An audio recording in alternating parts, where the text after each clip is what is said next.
فخر و غرور کرتے ہوئے زمین پر چل رہا تھا، اللہ رب العالمین نے اسے زمین کے نیچے دھسا دیا اور وہ قیامت تک زمین کے نیچے دھستا ہی رہے گا۔ بیٹھ جاؤ۔ میں نے نبی کریم صلی اللہ علیہ وسلم کو فرماتے ہوئے سنا ہے کہ جس کسی شخص کو یہ بات پسند ہو کہ اس کے لیے تعظیماً دوسرے انسان اٹھ کر کھڑے ہو جائیں، وہ اپنا ٹھکانہ جہنم میں بنا لیں۔ اس کا ٹھکانہ جہنم میں ہے۔ جو لوگ یہ بات کو پسند کرتے ہیں کہ تعظیماً اس کے لیے دوسرے لوگ اٹھ کھڑا ہو جائیں۔ آپ ذرا سوچئے، نبی کریم صلی اللہ علیہ وسلم سے اس روئے زمین پر سب سے زیادہ محبت کرنے والے اگر کوئی تھے وہ صحابہ کرام تھے۔ وہ صحابہ تاریخ کے اوراق گواہ ہیں کہ نبی کریم صلی اللہ علیہ وسلم جب مجلسوں میں آتے تھے، کوئی صحابہ کرام آپ کی تعظیم کے لیے کبھی اٹھ کر کھڑے نہیں ہوئے۔ اپنے کپڑے کو ٹخنے سے نیچے لٹکاتا ہے، اپنے تہبند کو، اپنے سلوار کو، اپنے پینٹ کو ٹخنوں سے نیچے لٹکاتا ہے۔ کل قیامت کے دن اللہ رب العالمین ایسے لوگوں کی طرف نظر رحمت نہیں فرمائے۔ برادران اسلام، عید الاضحیٰ کی آمد یقیناً آمد ہے جس دن ہم تمام مسلمان، ہم تمام فرزندان توحید ابراہیم خلیل اللہ علیہ السلام کی سنت کو زندہ کرتے ہوئے اللہ کی راہ میں قربانی پیش کرتے ہیں۔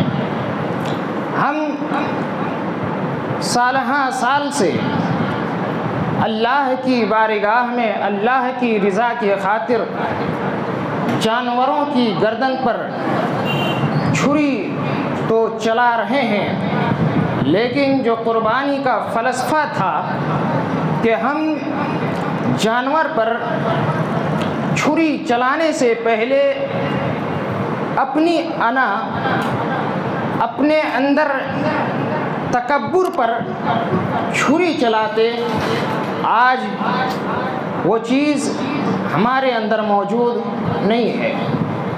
آج اگر معاشرے کے اندر دیکھا جائے تو انا کا اثر معاشرے کے اندر بڑی تیزی کے ساتھ پھیلتے جا رہا ہے۔ انا کی آگ میں، تکبر کی آگ میں نہ جانے معاشرے کے کتنے افراد جھلس رہے ہیں۔ انا کی آگ اور تکبر کی یہ زہریلی جراثیم آج معاشرے کو اپنے مضبوط و مستحکم معاشرے کے اندر اپنا مقام بنا چکا ہے، اور مسلمان اس کے ایسے خوگر ہیں۔ مسلمان تکبر مسلمانوں کے اندر اس قدر سرایت کر چکی ہے کہ آج مسلمان ایک دوسرے سے تکبر میں سبقت لے جانے، ایک دوسرے سے آگے بڑھنے میں فخر محسوس کر رہا ہے۔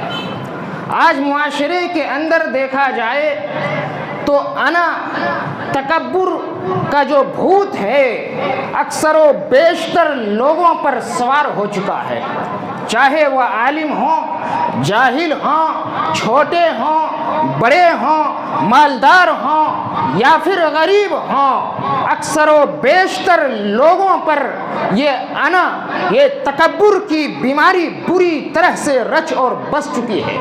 مسلمان اس کے ایسے خوگر ہیں کہ اس کو گناہ تصور نہیں کرتے، جبکہ عید الاضحیٰ قربانی ہمیں ہر سال یہ سبق دیتی ہے، ہر سال ہم سے یہ مطالبہ کرتی ہے کہ قربانی صرف اس چیز کا نام نہیں ہے کہ اللہ کی بارگاہ میں تم جانور کی گردن پر چھری چلا دو، بلکہ جانور پر چھری چلانے سے پہلے اپنی خیالات، اپنی خواہشات، اپنی نفسیات پر چھری چلاؤ۔ جانور کی گردن پر چھری چلانے سے پہلے آپ کے اندر، ہمارے اندر جو اختلاف و انتشارات پایا جاتا ہے، پہلے اس کا گلا گھونٹو۔ جو معاشرے معاشرے کے اندر برائی عام ہو چکی ہے، پہلے اس کا خاتمہ کرو، پہلے اس کا خاتمہ کرو اور معاشرے کے اندر اتحاد و اتفاق پیدا کرو، دین اسلام کے اندر ثابت قدم رہو اور اپنے اندر سے انا میں کی جو بیماری ہے، تکبر کی جو بیماری ہے، اس بیماری کو اپنے دل سے اکھاڑ پھینکو۔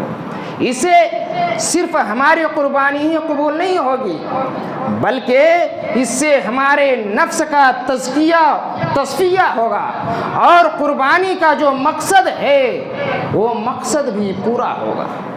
برادران اسلام، تکبر انا کہتے کسے ہیں، پہلے اسے سمجھ لیں۔ تکبر یہ کبر سے ہے، جس کا معنی ہوتا ہے بڑائی کرنا، بڑائی جو کہ صرف اللہ کے لیے خاص ہے۔ اسی لیے اللہ کے اسماء حسنہ میں سے ایک نام المتکبر آتا ہے کہ بڑائی والا۔ اسی طرح سے اللہ کے اسماء حسنہ میں سے ایک نام الکبیر آتا ہے، جس کا معنی ہوتا ہے سب سے بڑا۔ اور اسی طرح سے اللہ کے اسماء حسنہ میں سے ایک نام آتا ہے المتعال، عالی شان والا۔ اور دیگر اسماء حسنہ کی طرح ان اسماء حسنہ میں بھی اللہ کا کوئی شریک نہیں ہے۔ بڑائی، بزرگی، تعریف، توصیف، حمد و ثنا، یہ ساری چیزیں اللہ رب العالمین کے لیے لائق و زیبا ہے، صرف اللہ رب العالمین کے لیے ہے۔ چنانچہ اللہ رب العالمین نے قرآن مقدس کے اندر ارشاد فرمایا وَلَهُ الْكِبْرِيَاءُ فِي السَّمَاوَاتِ وَالْأَرْضِ، کہ زمین و آسمان کی بڑائی، کبریائی اللہ کے لیے ہے۔ وَهُوَ الْعَزِيزُ الْحَكِيمُ، جو بڑی زبردست حکمت والا ہے۔ اور نبی کریم صلی اللہ علیہ وسلم نے ایک حدیث قدسی کے اندر ارشاد فرمایا کہ اللہ رب العالمین فرماتا ہے کبریائی، بڑائی میری چادر ہے، عظمت میری چادر ہے، عظمت میری ازار بند ہے، لہٰذا جو کوئی شخص ان دونوں میں سے کسی ایک کو کھینچنے کی کوشش کرے گا میں اسے جہنم میں ڈال دوں گا۔ اور دوسری روایت کے اندر آتا ہے کہ اللہ رب العالمین فرماتا ہے کہ جو شخص ان دونوں چیزوں میں سے کسی ایک کو کھینچنے کی کوشش کرے گا میں اسے آگ میں ڈال دوں گا۔ پتہ یہ چلا کہ کبریائی، بڑائی، بزرگی صرف اللہ رب العالمین کے لیے ہے، اور جو کوئی شخص اللہ سے یہ چھیننے کی کوشش کرے گا، یعنی جو اللہ کے لیے خاص ہے، وہ تعریف، وہ توصیف، وہ بڑائی، وہ بزرگی اپنے لیے کرے گا، اللہ رب العالمین ایسے لوگوں کو جہنم کے اندر جھونک دے گا۔ تکبر ایک سنگین جرم ہے۔ تکبر سے بدبختی کی ابتدا ہوتی ہے، تکبر بدبختی کی چابی ہے، اور اس کی سب سے بڑی دلیل آپ ابلیس کو لے لیجئے کہ بڑائی کے ذم میں آ کر، فخر و غرور کے ذم میں آ کر آدم علیہ السلام کو سجدہ کرنے سے انکار کر دیا۔ جب اللہ رب العالمین نے اسے حکم دیا کہ آدم کو سجدہ کرو، وہ فخر و غرور کرنے لگے، تکبر میں مبتلا ہو گئے اور کہنے لگے میں اس سے بہتر ہوں، مجھے تو نے آگ سے پیدا کیا ہے اور اسے مٹی سے پیدا کیا ہے۔ آگ کا کام ہے اوپر اٹھنا، بلندیوں کی طرف جانا، آگ کا کام ہے جو چیز اس کے لپیٹ میں آ جائے اسے جلا کے راکھ کر دینا، میں اس کے سامنے سجدہ کروں؟ اسے یہ نہیں معلوم تھا کہ مٹی کی بھی اتنی پاور ہے کہ بھڑکتی ہوئی آگ میں اگر مٹی ڈال دی جائے وہ آگ بجھ جاتی ہے۔ وہ آدم سے بہتر اپنے آپ کو گرداننے لگے کہ انا خیر منہ خلقتنی من نار، میں بہتر ہوں اس سے کیونکہ تو نے مجھے آگ سے پیدا کیا ہے، وخلقتہ من طین، اور اسے تو نے مٹی سے پیدا کیا ہے۔ تو یہ تکبر تھا ابلیسوں کے اندر، جس کی بنا پر اللہ رب العالمین نے اسے جنت سے نکالا۔ فرمایا فاخرج منہا فإنک رجیم وإن علیک اللعنۃ الی یوم الدین، تو یہاں سے نکل جا، تو مردود ہے، تو مردود ہے، اور یوم جزا تک تم پر اللہ کی لعنت ہے۔ غور کیجئے تکبر کس قدر سنگین جرم ہے۔ ایک تو اللہ رب العالمین نے اسے جنت سے نکالا، اور دوسری چیز ہمیشہ ہمیش کے لیے ملعون قرار دیا۔ ابلیس ہمیشہ ہمیش کے لیے کافر شمار ہوئے۔ اور جب ہم سابقہ اقوام کے حالات کا مطالعہ کرتے ہیں تو ہمیں پتہ چلتا ہے کہ سابقہ اقوام کے اندر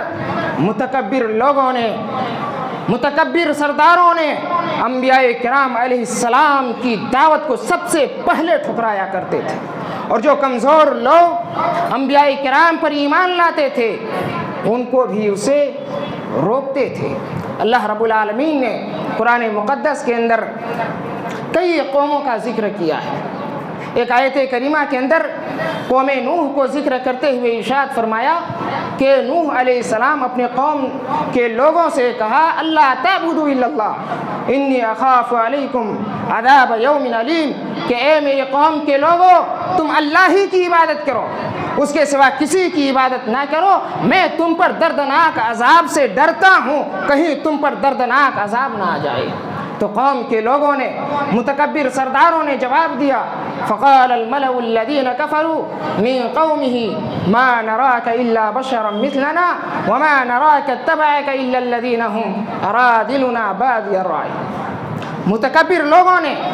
متکبر سرداروں نے نوح علیہ السلام سے کہنے لگے ہم تو تمہیں اپنے ہی جیسا تصور کرتے ہیں، تم تو ہماری طرح ہو، اور جو تم پر ایمان لا چکا ہے وہ ہمیں تو بادی النظم ذلیل اور رسوا معلوم ہوتے ہیں، اور ہم نہیں یہ سمجھتے کہ تمہارا ہمارے اوپر کوئی فضیلت حاصل ہے، تمہارا ہمارے اوپر کوئی فوقیت ہے، بل نظنکم کاذبین، ہم تو تمہیں جھوٹا جانتے ہیں، ہم تو تمہیں جھوٹا مانتے ہیں، اور تم اللہ کے نبی ہونے کا دعویٰ کرتے ہو، ہم تو تمہیں اپنے جیسا بشر مانتے ہیں، اپنے جیسا انسان جانتے ہیں، تمہارا ہمارے اوپر کوئی فوقیت نہیں ہے، کوئی مقام نہیں ہے۔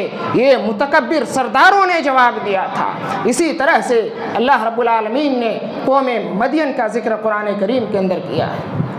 فرمایا قال الملأ الذين استكبروا من قومي لنخرجنك يا شعيب والذين آمنوا معك من قريتنا أو لتعودن في ملتنا قال أولو كنا كارهين، کہ قوم شعیب علیہ السلام سے متکبر سرداروں نے، متکبر لوگوں نے شعیب علیہ السلام سے کہنے لگے کہ اے شعیب ہم تمہیں ضرور اپنی بستی سے نکال پھینکیں گے، اور جو تمہارے ساتھ ایمان لا چکے ہیں، جو تمہاری باتوں پر، تمہارے بہکاوے پر آ چکے ہیں، ہم اسے بھی اپنی بستی سے نکال پھینکیں گے، یا تو تم ہمارے دین پر واپس آ جاؤ، اپنے دین کو چھوڑ دو۔ یہ سابقہ اقوام کے حال تھا۔ سابقہ اقوام کی حالات یہ تھی کہ تکبر کی وجہ سے انبیاء کرام کی دعوت کو ٹھکرایا کرتے تھے۔ اسی طرح سے جب قوم عاد کے حالات کو اٹھائیں گے، جب ان کے واقعات کو اٹھائیں گے، تو ہمیں معلوم ہوتا ہے کہ قوم عاد نے بھی تکبر کی بنیاد پر دعوت کو ٹھکرایا تھا۔ جب ہود علیہ السلام اس کے پاس پہنچے اور دعوت توحید پیش کی تو وہ اپنی طاقت و قوت پر گھمنڈ کرنے لگے۔ اللہ رب العالمین نے جس کا نقشہ کھینچا ہے فَأَمَّا عَادٌ فَاسْتَكْبَرُوا فِي الْأَرْضِ بِغَيْرِ الْحَقِّ وَقَالُوا مَنْ أَشَدُّ مِنَّا قُوَّةً، اور رہی قوم عاد کی تو وہ زمین پر ناحق تکبر کرنے لگے۔ ناحق تکبر کرتے ہوئے وہ کہنے لگے کہ ہم سے زیادہ طاقتور کون ہے، ہم سے زیادہ طاقتور اس دنیا کے اندر کون ہے؟ اللہ رب العالمین نے جواب دیا اولم يروا ان اللہ الذي خلقهم هو اشد منهم قوة وكانوا بآیاتنا یجحدون، کیا وہ نہیں دیکھتے جس نے اسے پیدا کیا ہے یقیناً وہ اس سے زیادہ طاقت رکھتا ہے، یقیناً وہ اس سے زیادہ طاقت رکھتا ہے، لیکن یہ لوگ تکبر کے مارے ہماری آیتوں کو جھٹلا رہے ہیں۔ وہ قوم عاد جس کو اللہ رب العالمین نے بڑی طاقت و قوت سے نوازا تھا، جس کے تعلق سے قرآن کہتا ہے التی لم یخلق مثلها فی البلاد، کہ ہم نے اس جیسا انسان کسی شہر میں پیدا نہیں کیا تھا. اتنے طاقت و قوت انہیں عطا کی تھی. بڑے لمبے قد والے لوگ تھے, ہاتھوں سے بڑے بڑے چٹانوں کو تراشا کرتے تھے. لیکن جب ان کے سامنے دعوت توحید پیش کی گئی, انہوں نے اپنی طاقت و قوت پر گھمنڈ و غرور کرتے ہوئے, تکبر کرتے ہوئے اللہ کی توحید کو ٹھکرایا, انبیاء کرام کی دعوت کو ٹھکرایا. نتیجہ یہ نکلا کہ اللہ رب العالمین نے اس کے اوپر قحط سالی نازل کی, بارش کو روک لیا گیا. اور جب کافی عرصے بعد سروں کے اوپر بادل منڈرانے لگے, قوم کے لوگ ایک دوسرے کے گلے ملنے لگے, ایک دوسرے کو مبارکباد پیش کرنے لگے کہ آج بڑی دنوں کے بعد بارش ہوگی, ہم سیراب ہوں گے, ہم پھر سے فصلیں اگائیں گے, ہم پھر سے گھر و مکان بنائیں گے. لیکن ابھی اسے یہ نہیں پتا تھا, اسے یہ معلوم نہیں تھا یہ جو بادل سروں کے اوپر منڈرا رہا ہے یہ بارش کا بادل نہیں ہے, بلکہ اللہ کا قہر ہے, اللہ کا عذاب ہے جو ان کو چاروں طرف سے گھیر رہا ہے. پھر نتیجہ کیا نکلا؟ 7 رات اور 8 دن مسلسل تند و تیز ہوائیں چلائی گئی. وہ ہوائیں جو کافی تند و تیز اور دہاڑے مارتی ہوئی چلتی تھی, اور قوم عاد کو جو کل تک اپنی طاقت و قوت پر ناز کیا کرتا تھا, فخر و غرور کیا کرتا تھا, ان لوگوں کو ہوائیں اپنی چپیٹ میں لیتی تھی, آسمان کی طرف اڑا کر کے لے جاتا تھا, اور پھر آسمان سے اسے زمین پر چھوڑا جاتا تھا. زمین پر گرتے ہی ان کے سر دھڑ سے جدا ہو جاتے تھے, ان کے ہاتھ پاؤں اس کے جسم سے جدا ہو جاتے تھے. یہ حال تھا قوم عاد کا, اور اس طرح کے عذاب میں اسے مبتلا کیا گیا. اور اس لیے بھی اسے عذاب میں مبتلا کیا گیا کیونکہ اسے اپنی طاقت و قوت پر بڑی ناز تھی, بڑا تکبر تھا, بڑا گھمنڈ تھا کہ ہم سے بڑا طاقتور انسان کون ہے. نبیوں کی دعوت کو ٹھکرا دیا. اسی طرح سے اللہ رب العالمین نے قرآن مقدس کے اندر قارون, فرعون, حامان کا ذکر کیا ہے. فرمایا وقارون وفرعون وحامان وَلَقَدْ جَاءَهُمْ مُوسَى بِالْبَيِّنَاتِ فَاسْتَكْبَرُوا فِي الْأَرْضِ. کہ قارون, فرعون, حامان کے پاس موسیٰ علیہ السلام اللہ کی کھلی نشانیاں لے کر کے آئے, کھلی نشانیاں لے کر کے آئے, لیکن انہوں نے زمین پر ناحق تکبر کیا اور موسیٰ علیہ السلام کی دعوت کو ٹھکرایا. قارون جو بے شمار مال و دولت کے مالک تھے, بے شمار خزانوں کے مالک تھے, جسے اللہ نے کہا تھا وَابْتَغِ فِيمَا آتَاكَ اللَّهُ الدَّارَ الْآخِرَةَ وَلَا تَنْسَ نَصِيبَكَ مِنَ الدُّنْيَا. کہ اے قارون, جو مال و دولت تمہیں ملی ہے اس سے آخرت کا گھر بنانے کی فکر کرو, اس سے آخرت کا گھر بناؤ. لیکن انہوں نے اپنی بے شمار مال و دولت کی بنیاد پر تکبر کیا, دعوت توحید کو ٹھکرایا. نتیجہ یہ نکلا نہ اس کے مال اس کو بچا سکے, نہ ہی قارون خود بچ سکا, بلکہ اللہ رب العالمین نے قارون کو, اس کے مال و دولت کو, ان کے خزانے کو زمین میں دھسا دیا. زمین کے اندر ان کی مال و دولت کو اور قارون کو بھی دھسا دیا گیا. یہ عذاب کیوں آیا؟ کیونکہ اس کے دل میں تکبر تھا. تکبر کی بنیاد پر وہ نبیوں کی دعوت کو ٹھکرایا. اسی طرح سے فرعون اپنی طاقت و قوت پر ناز کیا کرتا تھا, اپنی حکومت پر ناز کیا کرتا تھا, اور لوگوں سے کہا کرتا تھا انا ربکم الاعلی, میں تمہارا سب سے بڑا رب ہوں, میں تمہارا سب سے بڑا رب ہوں. نتیجہ کیا نکلا؟ اللہ رب العالمین نے قرآن کریم کے اندر ارشاد فرمایا واستکبر هو وجنوده فی الارض بغیر الحق وقالوا من اشد منا قوة. کہ فرعون اور اس کے لشکر نے زمین پر ناحق تکبر کیا, پھر ہم نے فَأَخَذْنَاهُ وَجُنُودَهُ فَنَبَذْنَاهُمْ فِي الْيَمِّ فَانظُرْ كَيْفَ كَانَ عَاقِبَةُ الظَّالِمِينَ. کہ ہم نے فرعون کو, اس کے لشکر کو پکڑا اور اسے سمندر میں دبوچ دیا. فَانظُرْ كَيْفَ كَانَ عَاقِبَةُ الظَّالِمِينَ. بس دیکھو ظالموں کا انجام کیا ہوگا. ظالموں کا انجام کیا ہوا؟ جو کل تک اپنے آپ کو رب کہلاتے تھے آج اسے سمندر میں دبوچ دیا گیا۔ عزیزان گرامی، یہ حال تھا سابقہ اقوام کا، یہ حالت تھی ان کی کہ وہ تکبر جیسے سنگین گناہ میں مبتلا تھے، اور جس کی بنیاد پر نبیوں کی دعوت کو ٹھکرایا اور ماننے سے انکار کیا، نتیجہ میں انجام کیا ہوا؟ اللہ رب العالمین نے مختلف عذاب سے اسے دوچار کیا۔ اسی طرح سے جب نبی کریم صلی اللہ علیہ وسلم کی حالات زندگی کو اٹھائیں گے تو معلوم ہوگا مشرکین مکہ کے لوگ نبی کریم صلی اللہ علیہ وسلم کی دعوت کو اس لیے ٹھکرا دیے کیونکہ اس کے دل میں تکبر تھا، اس کے اندر کبر تھا۔ وہ نہیں چاہتے تھے کہ نبی کریم صلی اللہ علیہ وسلم کی پیروی کی جائے، اس کے اندر کبر تھا، تکبر تھا۔ نتیجہ کیا نکلا؟ اسلام جیسے محبوب ترین دین سے وہ اپنے ہاتھ دھو بیٹھے۔ عزیزان گرامی، آپ کے سامنے جو باتیں رکھی گئی ہے اس سے معلوم ہوتا ہے کہ تکبر کرنا ابلیسوں کا، کافروں کا، مشرکوں کا، منافقوں کا طریقہ رہا ہے۔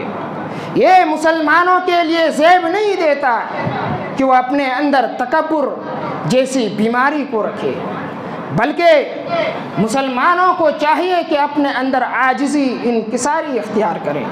اللہ رب العالمین نے اپنے حقیقی بندوں کی صفات ذکر کرتے ہوئے ارشاد فرمایا وَعِبَادُ الرَّحْمَنِ الَّذِينَ يَمْشُونَ عَلَى الْأَرْضِ هَوْنًا وَإِذَا خَاطَبَهُمُ الْجَاهِلُونَ قَالُوا سَلَامًا۔ اللہ کے حقیقی بندے وہ ہیں جب زمین پر چلتے ہیں عاجزی، انکساری کے ساتھ چلتے ہیں۔ لیکن افسوس اس بات کی ہے کہ آج مسلمانوں کے اندر تکبر جیسا بڑا گناہ، سنگین جرم بری طرح سے رچ بس چکا ہے۔ آج مسلمان تکبر جیسے بڑے گناہ میں بری طرح سے پھنس چکے ہیں اور اس کے ایسے خوگر ہیں کہ تکبر کو گناہ تصور نہیں کرتے۔ آج آپ دیکھ لیں، مسلمان اپنی مال و دولت کی بنیاد پر تکبر کر رہا ہے، کوئی اپنی طاقت و قوت کی بنیاد پر تکبر کر رہا ہے، کوئی اپنی حسن و جمال کی بنیاد پر تکبر کر رہا ہے، کوئی اپنی اچھی تقریر اور اچھی قرات کی بنیاد پر تکبر کر رہا ہے، کوئی اپنی اچھی ذہانت و فطانت کی بنیاد پر تکبر کر رہا ہے۔ یاد رکھیے، تکبر کی وجہ جو کچھ ہو، چاہے مال و دولت کی بنیاد پر تکبر کی جائے، حسن و جمال کی بنیاد پر تکبر کی جائے، ہر حال میں اس کا انجام برا ہے، ہر حال میں یہ برا ہے، اس کا انجام بہت ہی خطرناک اور بہت ہی خطرناک اس کا انجام بھی ہونے والا ہے۔ تکبر کس قدر سنگین جرم ہے، کتنا بڑا گناہ ہے، اندازہ لگائیے۔ نبی کریم صلی اللہ علیہ وسلم کی ایک حدیث سے، حدیث کے راوی عبداللہ ابن مسعود رضی اللہ عنہ بیان کرتے ہیں، اللہ کے نبی صلی اللہ علیہ وسلم نے ارشاد فرمایا لا يدخل الجنہ من كان في قلبه مثقال ذرة من کبر، کہ وہ شخص جنت میں داخل نہیں ہوگا، وہ شخص جنت میں داخل نہیں ہوگا جس کے دل میں ذرہ برابر بھی تکبر ہو۔ اندازہ لگائیے تکبر کس قدر سنگین جرم ہے کہ ذرہ برابر بھی اگر دل کے اندر، رائی کے دانے کے برابر بھی تکبر پائی جائے، وہ انسان جنت میں داخل نہیں ہوگا۔ ایک صحابی اٹھے، اللہ کے رسول صلی اللہ علیہ وسلم سے سوال کرنے لگے، اللہ کے رسول، ایک شخص یہ چاہتا ہے، اسے پسند ہے کہ وہ خوبصورت لباس پہنے، خوبصورت جوتا پہنے، اللہ کے رسول کیا یہ تکبر ہے؟ اللہ کے رسول صلی اللہ علیہ وسلم نے فرمایا نہیں، یہ تکبر نہیں ہے، اللہ خوبصورت ہے، خوبصورتی کو پسند فرماتا ہے۔ تکبر یہ ہے کہ انسان حق بات کو ٹھکرا دے، تکبر یہ ہے کہ انسان لوگوں کو حقیر سمجھنے لگے، اسی طرح سے عبداللہ بن عمر رضی اللہ عنہ بیان کرتے ہیں اللہ کے نبی صلی اللہ علیہ وسلم نے فرمایا کہ نوح علیہ السلام نے اپنی موت کے وقت اپنے بیٹے کو وصیت کی کہ میرے بیٹے میں تمہیں 2 چیزوں کا حکم دیتا ہوں اور 2 چیزوں سے تمہیں منع کرتا ہوں۔ میں تمہیں حکم دیتا ہوں کہ تم لا الہ الا اللہ پڑھتے رہنا، کیونکہ 7 زمینیں 7 آسمان ایک پلڑے میں رکھ دیا جائے اور لا الہ الا اللہ کو دوسرے پلڑے میں رکھ دیا جائے، لا الہ الا اللہ کا پلڑا زیادہ بھاری ہوگا۔ اسی طرح سے نوح علیہ السلام نے اپنے بیٹے کو حکم دیا کہ میرے بیٹے تم سبحان اللہ و بحمدہ کو پڑھتے رہنا، یہ ہر چیز کی دعا ہے، اسی کے ذریعے اللہ اپنے بندوں کو رزق عطا کرتا ہے۔ پھر نوح علیہ السلام نے اپنے بیٹے کو 2 چیزوں سے منع کیا کہ میرے بیٹے میں تمہیں 2 چیزوں سے منع کرتا ہوں، ایک یہ ہے کہ اللہ کے ساتھ شرک نہ کرنا، اور دوسری چیز یہ ہے کہ تکبر نہ کرنا، کبر نہ کرنا۔ حضرت عبداللہ بن عمر رضی اللہ عنہ بیان کرتے ہیں میں نے پوچھا اللہ کے رسول، شرک تو ہم جانتے ہیں، یہ کبر کیا ہے، یہ تکبر کیا ہے؟ اللہ کے نبی صلی اللہ علیہ وسلم نے فرمایا تکبر یہ ہے کہ انسان حق بات کو ٹھکرا دے، لوگوں کو حقیر سمجھنے لگے۔ ان دونوں حدیثوں سے ثابت ہوتا ہے کہ دراصل تکبر کی تعریف نبی کریم صلی اللہ علیہ وسلم نے جو کی ہے وہ یہ ہے کہ انسان حق بات کو ٹھکرا دے۔ حق کیا ہے؟ حق کو ٹھکرانا کیا ہے؟ یعنی قرآن و حدیث سے جب کوئی بات پتہ چل جائے اس کے بعد انسان اس کو ٹھکرا دے، اسے ماننے سے انکار کر دے۔ حق کیا ہے؟ جو جناب محمد رسول اللہ صلی اللہ علیہ وسلم پر نازل کیا گیا، جیسا کہ اللہ رب العالمین نے قرآن کریم کے اندر ارشاد فرمایا والذین آمنوا وعملوا الصالحات بما نزل علی محمد وهو الحق من ربهم، کہ جو لوگ ایمان لائے ان چیزوں پر جو نبی کریم صلی اللہ علیہ وسلم پر نازل کی گئی اور عمل صالح کیا، یہی لوگ اپنے رب کی جانب سے حق پر ہیں، یہی لوگ اپنے رب کی جانب سے حق پر ہیں، اور انہی لوگوں کے گناہوں کو اللہ معاف فرمائے گا اور ان کے حال کو سنوار دے گا۔ پتہ یہ چلا کہ قرآن و حدیث کی روشنی میں اگر ہمیں کوئی بات معلوم ہو جائے اس کے سامنے مسلمان سر تسلیم خم کر دے، اسے راہ فرار اختیار نہ کرے بلکہ اسے تسلیم کرے اور اس پر عمل کرے۔ اور جو شخص راہ فرار اختیار کرے گا، جو شخص تکبر کرتے ہوئے اللہ کی آیتوں کو جھٹلائے گا، اللہ رب العالمین نے ایسے لوگوں کے لیے بڑی سخت وعید ذکر کی ہے۔ چنانچہ اللہ رب العالمین نے فرمایا وَإِذَا تُتْلَى عَلَيْهِ آيَاتُنَا وَاللَّهُ مُسْتَكْبِرًا كَأَن لَّمْ يَسْمَعْهَا كَأَنَّ فِي أُذُنَيْهِ وَقْرًا فَبَشِّرْهُ بِعَذَابٍ أَلِيمٍ، کہ جب ان کے سامنے ہماری آیتیں تلاوت کی جاتی ہیں، پڑھی جاتی ہیں، تو وہ لوگ مارے تکبر کے اپنا منہ پھیر لیتے ہیں، مارے تکبر کے اپنا منہ پھیر لیتے ہیں، ایسا محسوس ہوتا ہے کہ انہوں نے کچھ سنا ہی نہیں، ایسا محسوس ہوتا ہے کہ وہ دونوں کان سے بہرے ہیں۔ فبشرہ بعذاب علیم، اللہ رب العالمین فرماتا ہے کہ اے نبی ایسے لوگوں کو دردناک عذاب کی خوشخبری دے دیجئے، ایسے لوگوں کو بشارت سنا دیجئے دردناک عذاب کی، جو اللہ کی آیتوں کو سن کر کے انسنا کر دیتا ہے، ایسا محسوس ہوتا ہے کہ انہوں نے کچھ سنا ہی نہیں۔ یہی نہیں بلکہ جو لوگ اللہ کی آیتوں کو جھٹلاتے ہیں، تکبر کیا کرتے ہیں، اللہ رب العالمین کل قیامت کے دن اس کے لیے آسمان کے دروازے نہیں کھولے گا، اور اس کا جنت میں جانا اتنا ہی مشکل ہے جتنا مشکل اونٹ کا سوئی کے ناکے میں داخل ہونا ہے۔ چنانچہ اللہ رب العالمین قرآن کریم کے اندر ارشاد فرمایا ان الذین کذبوا بآیاتنا واستکبروا عنہا لا تفتح لهم ابواب السماء ولا يدخلون الجنہ حتى يلج الجمل في سم الخياط وكذلك نجزي المجرمين، کہ جو لوگ ہماری آیتوں کو جھٹلاتے ہیں، جو لوگ تکبر کیا کرتے ہیں، لا تفتح لهم ابواب السماء، ان کے لیے آسمان کے دروازے نہیں کھولے جاتے، ان کے لیے آسمان کے دروازے نہیں کھولے جائیں گے، حتی یلج الجمل فی سم الخیاط، اور آگے اللہ رب العالمین نے فرمایا کہ یہ لوگ جنت میں داخل نہیں ہو سکتے، ان کا جنت میں جانا ویسا ہی ہے جیسا کہ اونٹ سوئی کے ناکے میں داخل ہونا ہے، یعنی جس طرح اونٹ سوئی کے ناکے میں داخل نہیں ہو سکتا ہے، اسی طرح سے یہ متکبر انسان جو اللہ کی آیتوں کو جھٹلاتا ہے، تکبر کرتے پھرتا ہے، اسی طرح اس کا بھی جنت میں داخل ہونا ناممکن ہے۔ اسی طرح سے نبی کریم صلی اللہ علیہ وسلم نے تکبر کی جو دوسری وضاحت کی وہ یہ کہ لوگوں کو حقیر سمجھنا یہ تکبر کی علامت ہے، یعنی اپنے آپ کو بڑا تصور کرنا، دوسرے لوگوں کو چھوٹا تصور کرنا، کمزور سمجھنا، اپنے آپ کو اس سے بہتر گرداننا تکبر ہے۔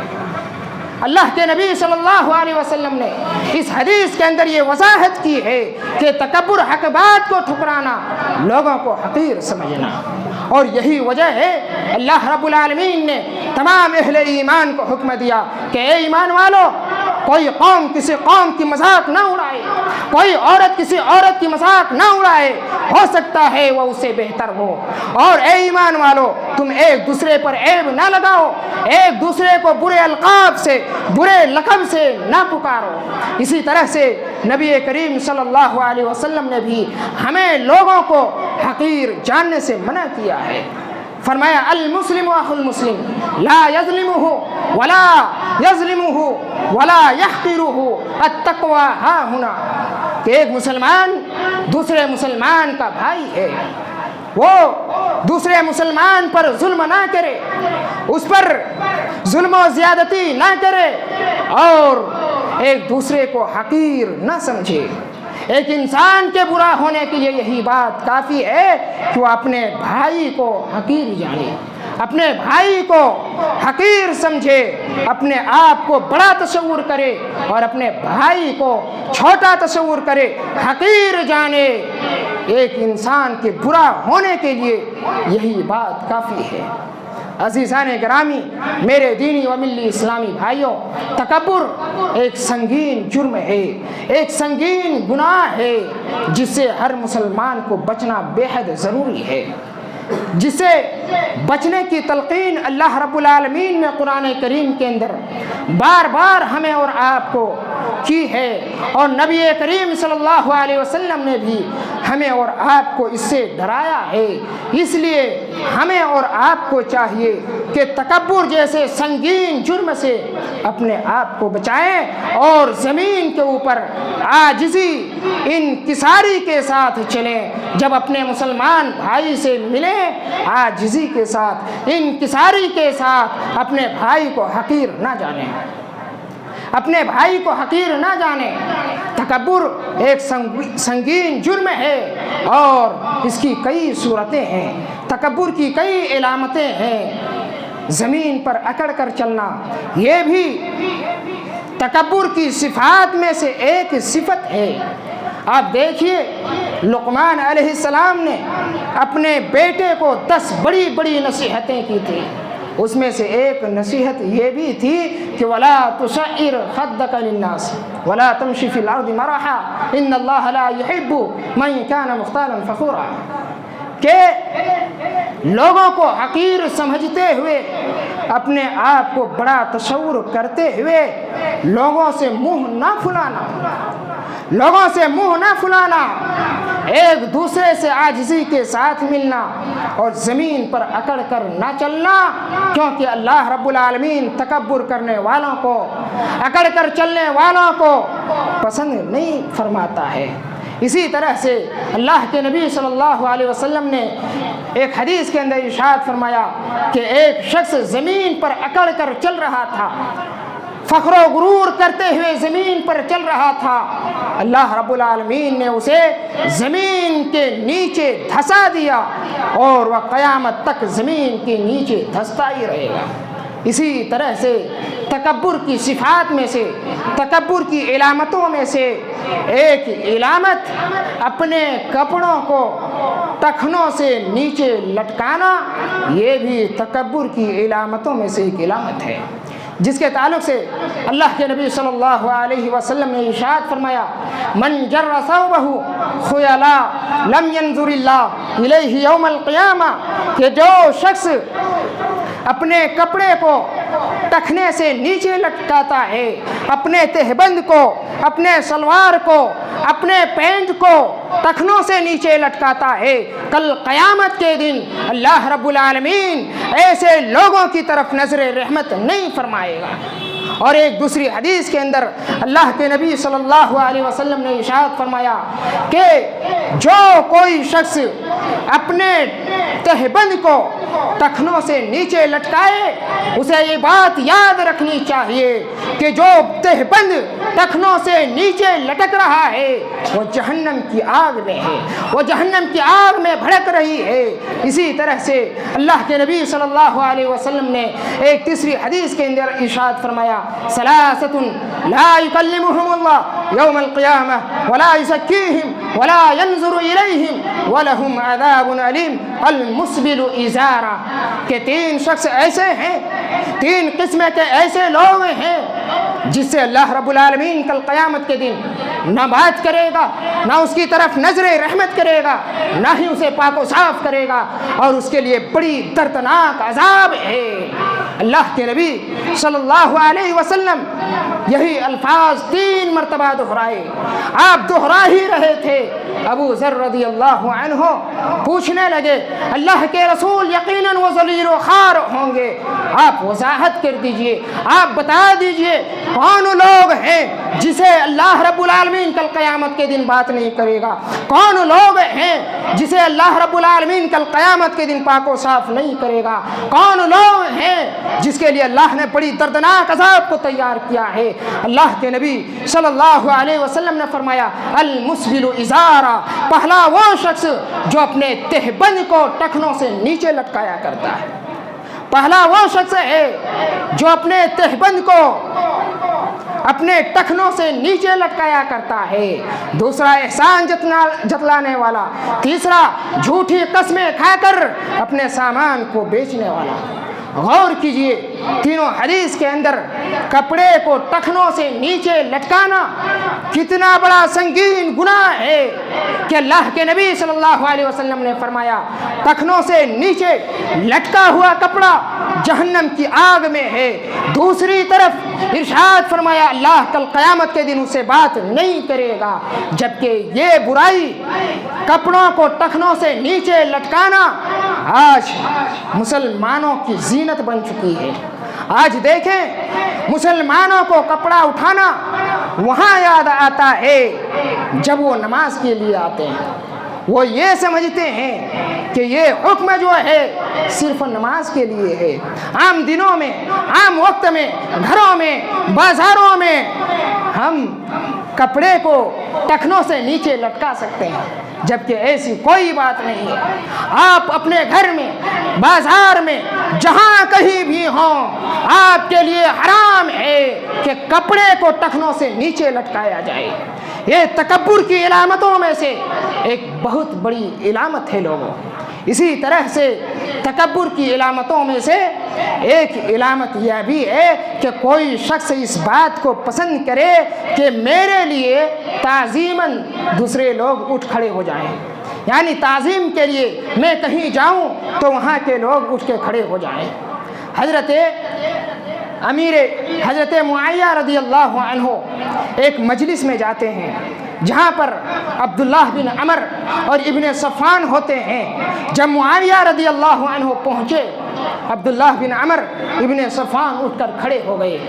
معاویہ رضی اللہ عنہ کہنے لگے بیٹھ جاؤ بیٹھ جاؤ، میں نے نبی کریم صلی اللہ علیہ وسلم کو فرماتے ہوئے سنا ہے کہ جس کسی شخص کو یہ بات پسند ہو کہ اس کے لیے تعظیماً دوسرے انسان اٹھ کر کھڑے ہو جائیں، وہ اپنا ٹھکانہ جہنم میں بنا لیں، اس کا ٹھکانہ جہنم میں ہے۔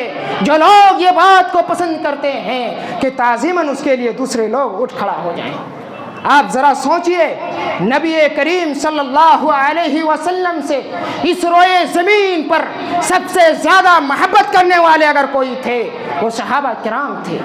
وہ صحابہ کرام تھے جو نبی کریم صلی اللہ علیہ وسلم کے حکم پر اپنی جانیں نچھاور کرنے کے لیے تیار ہو جاتے تھے، لیکن اتہاس گواہ ہے، تاریخ کے اوراق گواہ ہے کہ نبی کریم صلی اللہ علیہ وسلم جب مجلسوں میں آتے تھے کوئی صحابہ کرام آپ کی تعظیم کے لیے کبھی اٹھ کر کھڑے نہیں ہوئے۔